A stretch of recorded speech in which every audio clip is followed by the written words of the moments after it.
Atlanta, Al-Faruq Masjid. And he graduated from high school in 2011. Right after graduating from high school, he traveled to South Africa where he completed his Alamiya degree from Darul Azadville from 2017. In 2017 and 2018, he went on to do Takhassus fil Hadith. After returning to the United States, Maulana Emran, he joined Salam as an alim course teacher as well as a hifz teacher. His topic today is about Ibrahim alayhi salam, the vision of Sayyiduna Ibrahim alayhi salam, and he will cover the aspects of upholding the truth, even if that means being ostracized by one's community, sacrificing for the sake of Allah subhanahu wa ta'ala, and having a concern for the future generations. Jazakumullah.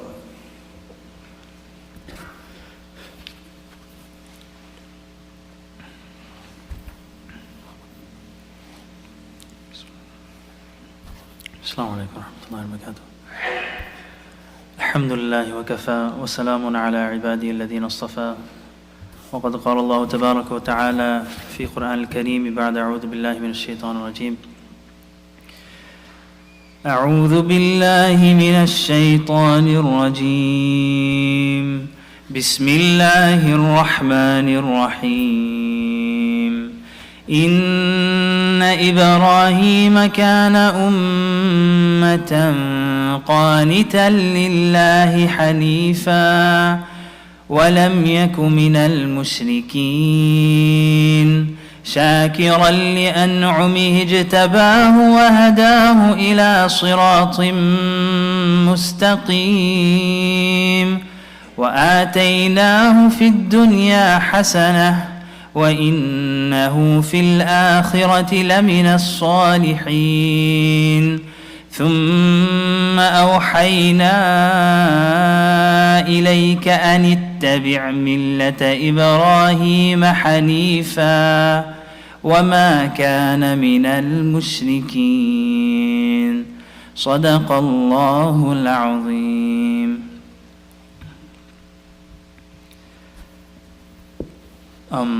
I don't have any slides, but that's just a poster for the program, inshallah. So I just don't want anyone to expect anything.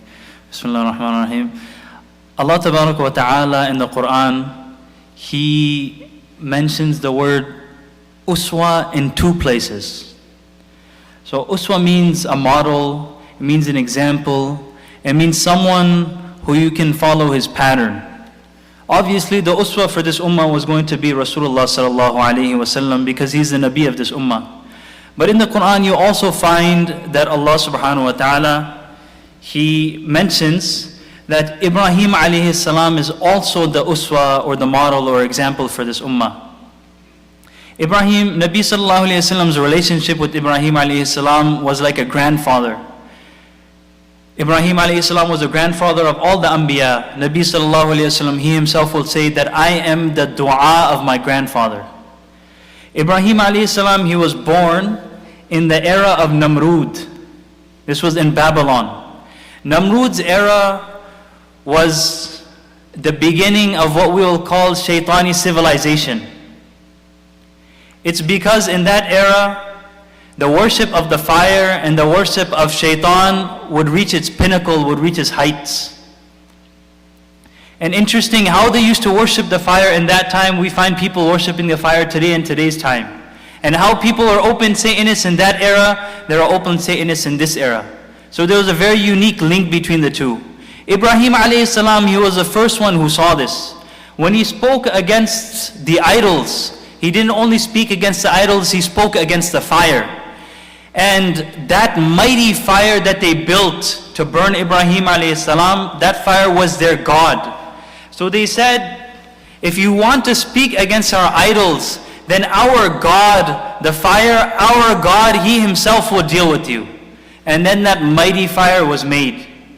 Namrud was the one who claimed that I am God, I do. Ibrahim alayhi salam would stand in front of Namrud and he would say that the Allah that I worship, He gives life and death. Namrud would also say that I give life and death. So a person would be called to the front. A person would be called to the front and then he would kill him. He says, see, I give death. Another person would be called to the front and then he would let him go. He would say, see, he was supposed to be killed, I let him go, I have given him life. Namrud was going to show, and in today's era, we might say, you might hear that there's no Namrud today who says the same thing, I am the God. But today Namrud is what is called science and technology. Today Namrud is the world of medicine, that nobody will get sick today except only we will give the cure. And if you do not follow our commands, and if you do not submit, and if you resist, then we will bring death and destruction upon your entire system. We will create droughts, we will create famine, we will make people poor, we will make some people rich, we will control the entire economy, we will control the entire system of the world. Nabi Ibrahim alayhi salam, he stood in front of Namrud and he says that my Allah is the one who makes the sun rise from the east. Why don't you try to make it rise from the west? Why don't you try to make it rise in the west? Then show me what you can do. And in today's time, they have taken the system, they have taken control over the entire world. But if you ask them that after controlling this entire system, can you with your mighty machines one day push the sun so that one day it rises from the west? They can't do it. They got a limit also, but their talk is the talk of Namrud. When Namrud said that I am the God, in today's time you won't find people saying that I am the God. Today they say that there is no God. It is science and technology. Whether it's Mother Nature, whether it's random chance, whether it's coincidence, whether it's at the push of a button and something will happen. The era of Namrud was going to be repeated. It started in Babylon, and Ibrahim alayhi salam, he saw it. He was one man, and he was standing in front of an emperor and his entire army. When Ibrahim alayhi salam, he had to leave that land. He had to leave his father. He had to leave his hometown. Allah subhanahu wa ta'ala speaks that when Ibrahim alayhi salam left, after showing the people a miracle, that he fell into the fire and that it didn't burn him, he came out of it and he gave da'wah to the world. He gave a loud message to the world that where's your idol? Where's your God? Had your God been so strong, I am but one Ibrahim, why can't he destroy me?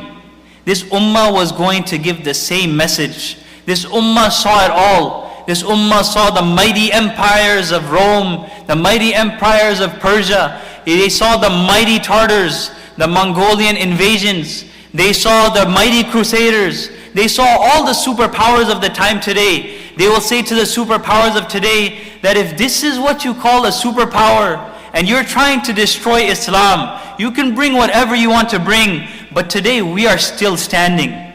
Today we are still standing.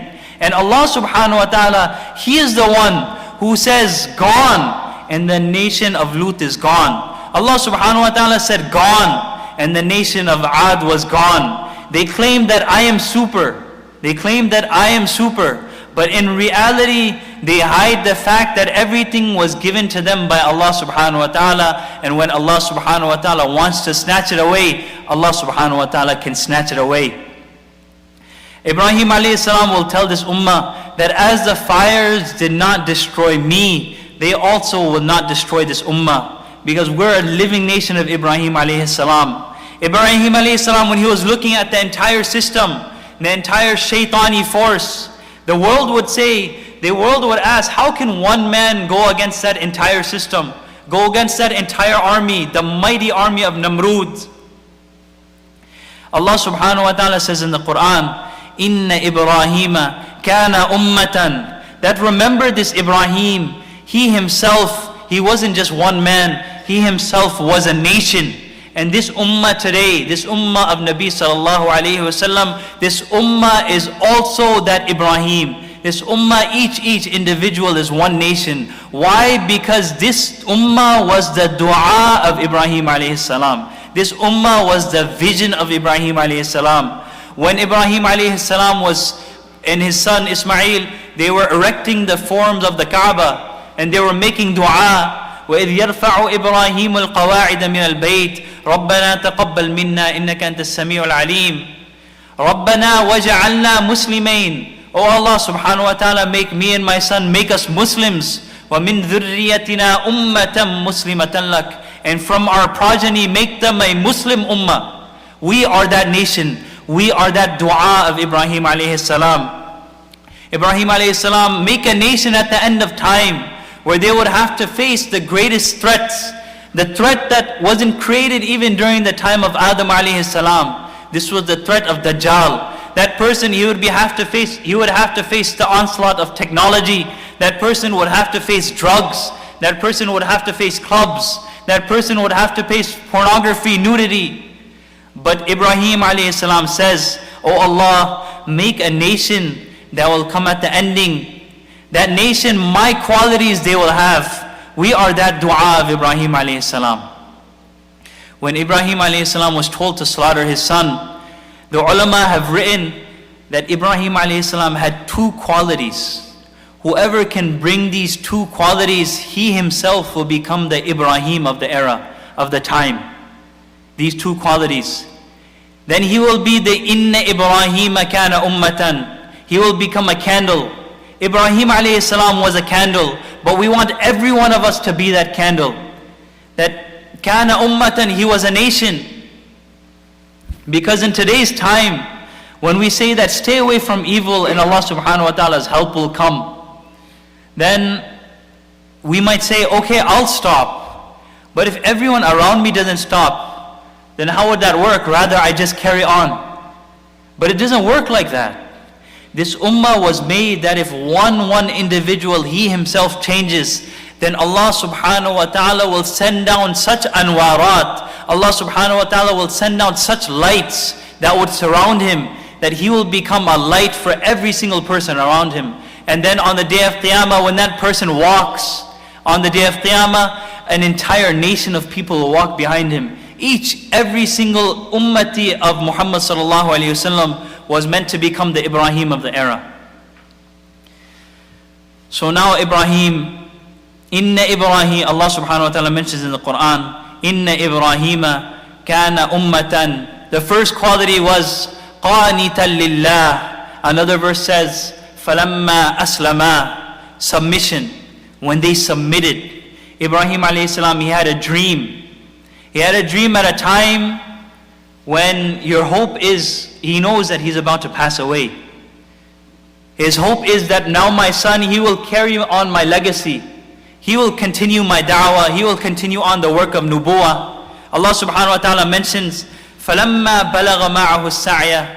That think of that time when you see his child is running with his father. Now the father puts his whole hope on that child. Ibrahim alayhi salam had passed the age of 100. Death was on his doorstep. The ummah needs to be given a guide to look after. Your eye now is on your son. He is going to be the next guide. Then Ibrahim alayhi salam, he sees a dream. And the dream of Ibrahim alayhi salam is a dream of slaughter.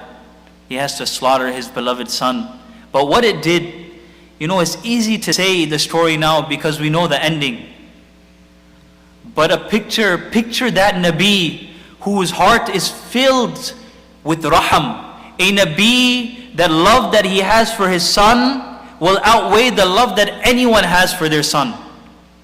A Nabi is filled with 100% degree with the qualities of feeling. For example, you picture someone with very delicate, sensitive skin. A slight thorn prick will cause blood to flow. But a person who has very tough skin, very hard skin, you take that same thorn, you try to prick him, the thorn would break. So the Nabi, in their nature, they were very delicate. They used to love their families. That's why the tests of the Anbiya alayhi salam were the most difficult. Because they were the most sensitive. So they had to endure and undergo the most sabr. So with that love he had for his son, but when he brings that knife on his son's neck, we will not do this if we had a dream. But then that dream of Nabi, that dream is wahi. Because in a kalam, it is a command from the Creator. The Creator is saying that we know you love the boy, but that knife must move on that neck. So when he puts his son down, Allah subhanahu wa ta'ala in the Quran, He just stopped it at this. فَلَمَّا أَسْلَمَا. To understand this, you have to understand the beauty of the Arabic language. It's a thing of grammar. So now you'll have one person who says, when the door opened, he entered. So this statement has two parts. When the door entered, he opened. When the door entered is the first part of the statement. This is called the shart. This is called what you'll say condition. And the second part of the statement is your jaza. Then he entered. So now, when Allah subhanahu wa ta'ala, you find an example in the Quran where Allah subhanahu wa ta'ala, the word is said, فَلَمَّا أَسْلَمَا. So the first part of the statement is said, when the door opened. But then everyone is quiet. There's no jaza. فَلَمَّا أَسْلَمَا. When they both submitted, something was supposed to have been said. It was supposed to have been said, وَتَلَّهُ لِلْجَبِينَ. And after Ismail alayhi salam was laid down on his side, it's supposed to have been said, then Ibrahim alayhi salam took the knife and tried to cut the neck of Ismail. It's supposed to have been said that Jibreel alayhi salam came from the heavens and he said, hold on, don't do anything, wait. But it was completely quiet. Allah subhanahu wa ta'ala didn't say anything. فَلَمَّا أَسْلَمَا. The ulama of tafsir mention, they have written, because that sight of Ibrahim alayhi salam holding the knife to the neck of Ismail alayhi salam, that sight was so unique and that sight was so shocking to the heavens, so shocking to the world of the angels, that there were no words to describe that sight. It's something that you just had to be there. You just had to be there if you want to understand that feeling, how the heavens felt, how the angels felt, how they were so shocked in admiration of that Nabi who put his knife to his son, and that son who was telling his father, "Satajiduni insha'Allahu min as-sabirin," that, oh my beloved father, you'll find me filled with patience. And that admiration for that mother, that wife of Ibrahim alayhi salam, who knew what was happening and her heart was bleeding. But then she was also saying that if the command was given by my Allah to my husband, then he has no choice. This was that Islam. This was that Muslim. This was that quality of submission. This was falamma aslama. This is that Islam. This is the first quality that the ummah has to get of submission, and we need it. Ibrahim alayhi salam told us, you are Muslim. Huwa sammakumul muslimin. Allah subhanahu wa ta'ala says that we have so much honor that Allah subhanahu wa ta'ala, He Himself called us. One thing is to have the quality of Islam, to say someone has that quality, but one thing is to call the person Muslim, that his name is that one who does submission. Because Ibrahim alayhi salam at the end of time, faced with so many fitan, faced with so many trials and tribulation, who will stand up to the challenge? Ibrahim alayhi salam, he's saying that I am making dua for that ummatam muslima, a nation that will come, that will submit. When Allah subhanahu wa ta'ala, He sends us any exam, and we have to understand, we cannot translate the word exam as calamity, because they're two completely different things. Someone passed away in my family, so I can either view it as an exam, I can either view it as a calamity. What's the difference? The difference is a calamity is a punishment, and whoever sends that calamity, I also don't like that person.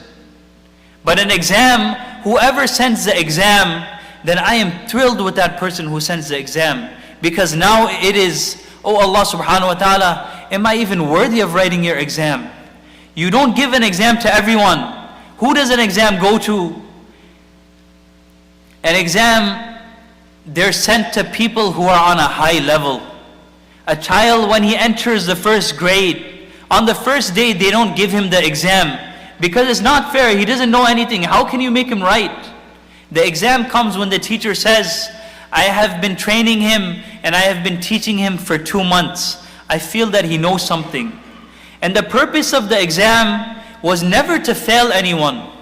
Whenever the teacher gives the student an exam, it's never to fail anyone. A person could be in the first year and he could enjoy the first year for the rest of his life. But as long as he doesn't take that exam, he will never ever go to the second year. And that exam will be very difficult. But depending on the reward that Allah subhanahu wa ta'ala wants to give that person, depending on the reward He wants to give, that's the difficulty setting that the exam will have. So if a person is going to be given a very important position with a very large salary, then that exam will also have to be given, that exam that's also given will have to be very difficult. But the exam that you give to a small child, that exam is not so difficult, because the reward of the small child is not so great. A piece of chocolate, $5. Allah subhanahu wa ta'ala, when He sends us the exam, our exam will not be that you have to kill someone. Our exam will not be that you have to leave your hometown, you have to leave the people that you love. Our exam will be that there's a bridge between halal and haram. And Allah subhanahu wa ta'ala will put the love of haram in our hearts. And Allah subhanahu wa ta'ala, He'll say that here's my command. He has to now control himself. The exam will come. When you will go through exam after the exam, remember that it's only because Allah subhanahu wa ta'ala is saying that this person, he's going to become the Ibrahim of his time. That's why I'm sending him exams. What is submission? That submission is when that crave comes in. When you're on the internet and there's nothing to stop you because it's free, you have enough gigabytes, you're alone in the house, everybody has left. You don't have to go to the computer because now the computer is in your hands. Evil is at your feet, evil is at your fingertips. What stops that person from pushing that button? It is that quality. It is that quality that I have submitted to the command of my Allah. This is Islam. The first quality is learn to break that crave. Addiction is not something only on drugs. It's not something only on pornography. Today everyone is addicted to something. Some are addicted to a phone. You might tell him that, he might tell you that there's nothing wrong with what I'm doing, I'm just using the phone. But you say, oh my friend, that person who doesn't know what to see, that person, he ends up seeing everything. He just has to see something. Now he's sitting on his phone. He read his Gmail enough times. It's like that person who is hungry and he doesn't know what to eat, so he goes to the fridge, he opens the fridge, nothing there. 5 minutes later, he opens up the fridge, still nothing there. Right? He's expecting something to happen. Nobody's sending him messages. He goes on his WhatsApp, no one is sending any messages. So he goes, 12 o'clock at night, he sends a message to someone waking him up just so he can receive a message. That crave, that addiction, I have to respond, I need a message. To be able to, that the entire world is addicted to the phone. To be able to break that crave is called Islam. And learn. We have to learn. We have to do this. You have to do this. It's not that some desire and others don't desire. Every single person desires. It's not that Ibrahim a.s. never loved his son. He loved his son very much. But he showed the world that the command of my Allah is greater, and that means everything to me. And I will fulfill it no matter what. And this is when it's Ramadan. Every single day this lesson is taught to us. That Dasturkhan is laid. There's so much food. And every single auntie's food looks better than the next auntie. And everyone is so hungry. Because he's been fasting for so many hours. So if you put it all on one Dasturkhan, you will say, you will give your friend your fried samosa and you'll ask him for his jalebi. Now it's there. Now you'll see the man. He'll look at the clock. And he'll look at the clock, and then he'll look at his watch, and then he'll look at his phone. They'll all be telling him the same story. But why? He wants to pass time. So now he'll look, and then he'll look at the mu'adhin, but he knows there's still 5 minutes left. And he lifts up his hands to make dua, but his stomach says, no dua for you. Drop your hands. Now again he'll look at the food. Now you see him moving a little bit. He'll move the glass here, he'll move the glass there. He'll pick up another samosa, he'll pick up another khajur. Why? Because he got a feeling, he got an urge. He's hungry. Now that last minute comes, that last minute, and then he takes that kajur, that samosa, that milkshake, that smoothie, whatever it is, he puts it in his hand. This is as close as it gets. This is that phone also. Everything is there. Now nothing is stopping him. Now if you were to ask him, this is where you see that Muslim quality, that submission to Allah subhanahu wa ta'ala. In the month of Ramadan, we learn that lesson of submission to Allah subhanahu wa ta'ala. He'll bring that milkshake right to his mouth, but still he'll look at the mu'adhin. The person who's looking at him will be shocked. If you have to ask him why, maybe he'll tell you that as long as the mu'adhin, he doesn't give the adhan, I can't drink. If you were to ask him, are you not hungry? Are you not thirsty? He's very thirsty. That's why he's holding it. But his inside will say that the command of my Allah means more than my desire. As soon as the muazzin says Allah, immediately he drinks. That my Allah allowed it. This is the quality of Islam. May Allah subhanahu wa ta'ala teach it to all of us. We are that ummatam muslimah, a nation that at the time of the biggest of tests, we will submit to my Allah. فَلَمَّا أَسْلَمَا, when they both submitted, then the entire world changed. This is the first quality, the quality of submission. And the second one, إِنَّ إِبْرَاهِيمَ كَانَ أُمَّةً قَانِتًا لِلَّهِ حَنِيفًا. Hanifa meant that we would say that person who changes his direction and he's only going in one direction. He's turning his attention away from every single thing. Full focus. In our circles, we'll call it yaqeen. We might think that yaqeen is a very small word. But what is yaqeen? Yaqeen is that the ulama have written in today's time, it's an era of maddiyat versus ruhaniyat. That materialism versus spirituality. Maddiyat means materialism.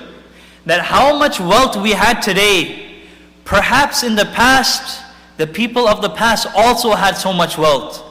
But what we could do with our wealth today, that the wealth of the past could never do. In the past, you would have one king. That king could have had millions and millions of pounds of gold and silver. But if that king, he also wanted to go to the Kaaba, it would also take him 2 months. But today, he could not reach there the next day. But today, in today's era, where my bank balance hardly goes up, and I say I want to go to Umrah, I'm there the next day, I'm there tomorrow. Materialism was going to say that we do. A child would go to school, and the first thing they'll ask him is, what do you want to be when you grow up? He will say, I want to become a doctor, I want to become a lawyer, I want to become an engineer, I want to become a scientist.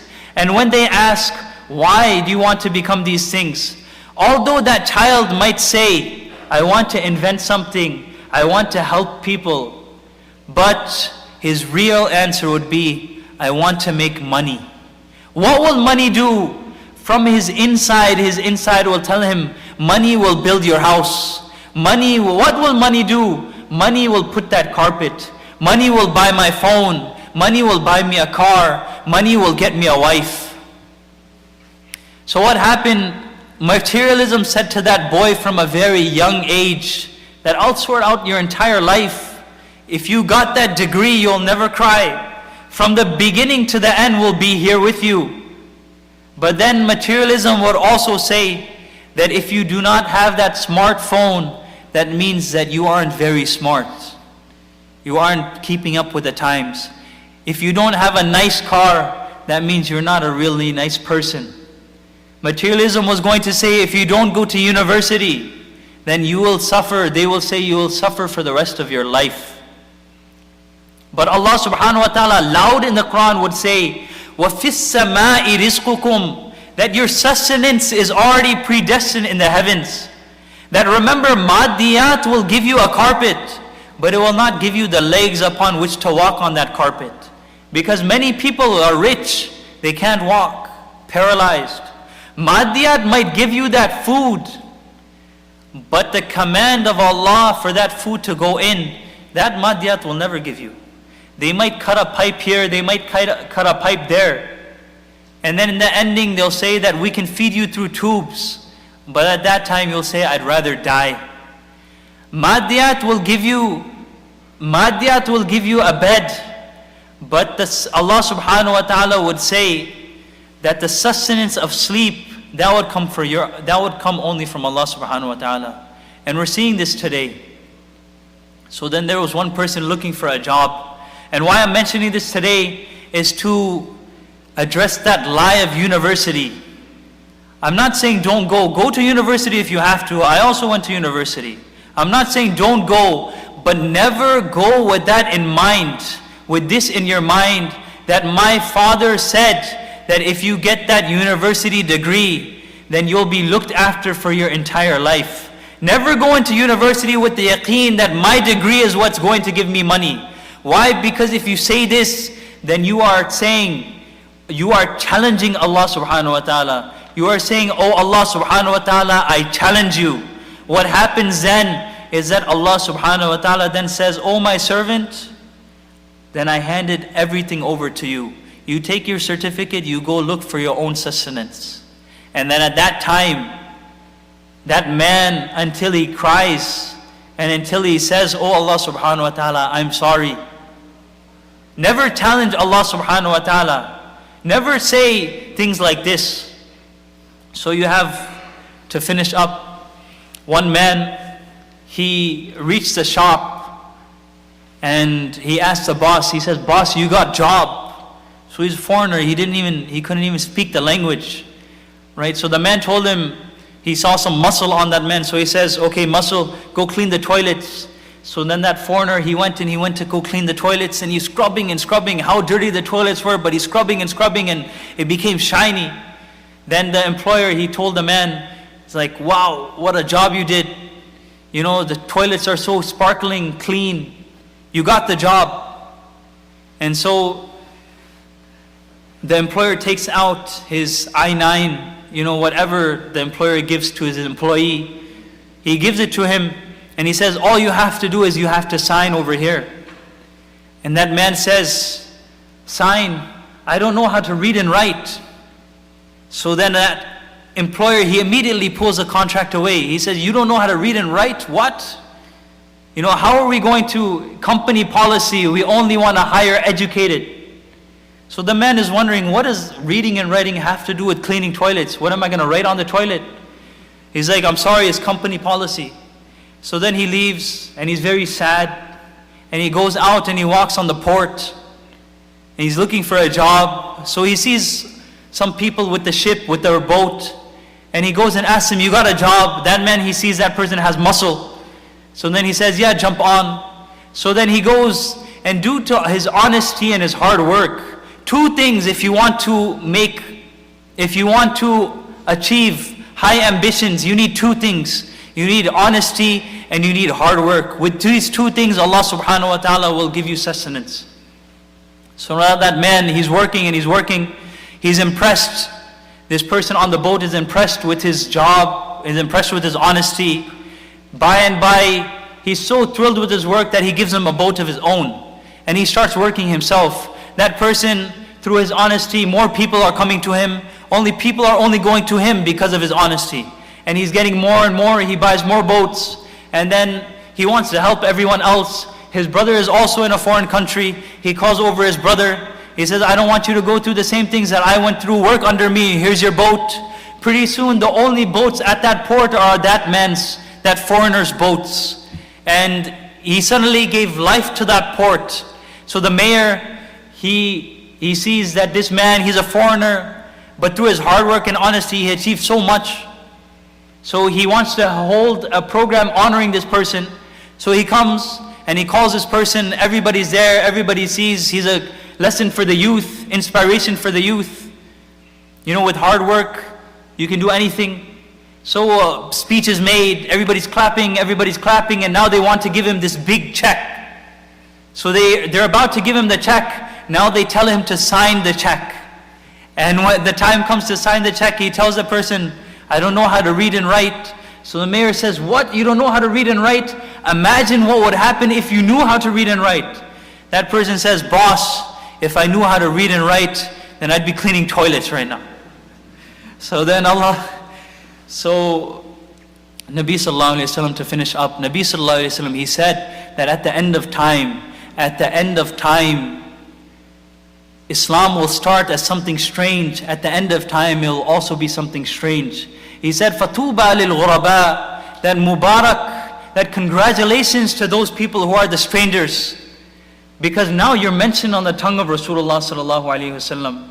In this last era of ours, it must be our vision, it must be our maqsad, our purpose, that I want to be the strangers of the era. I want to be the one at the side of the road, I call out adhan, I'm wearing full Muslim clothing, I fall into sajda, people gather around me, they ask me, what is this? We say to them that this is the deen, this is the religion of Islam, I have brought this religion to you, have you heard about it? Nabi Sallallahu Alaihi Wasallam would say that at the end of times, holding on to Islam would be like holding on to burning coal. But just like how Ibrahim alayhi salam, he was thrown into the fire, and that fire became a garden for him. That fire never burned him.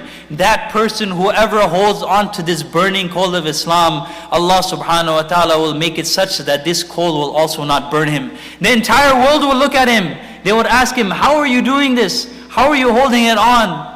How are you holding on to this? That man will say that the same way Allah subhanahu wa ta'ala's, this coal is not burning my hand, I promise you that if you hold on to this coal will also not burn onto your hand. We just have to put it in our hands, it won't burn. So may Allah subhanahu wa ta'ala, may He give us the courage to become the strangers of the era. May He give us the courage to hold on to this burning coal of Islam. May He give us this understanding that my honor is in following the sunnah of Rasulullah Sallallahu Alaihi Wasallam, not following the ways of the kuffar. May He give us these qualities of Ibrahim, the two qualities of submission and yaqeen. May He make us, may He make our families, may He make us the Ibrahims of the time, the Ismail of the time, the Ishaq of the time, the Hajar of the time. And may He make it such that when we submit to Allah's commands, may He make it such that when we are in Jannah, that everything will also submit to our commands. Jazakumullahu Khairan. Subhanallah bihamdihi, subhanakallahumma bihamdik. Nashhadu an la ilaha illa ant, nastaghfiruka wa natubu ilayk. Assalamu alaikum wa rahmatullahi wa barakatuh. Jazakumullahu Khairan. Jazakumullahu Khairun, Maulana Emran, for that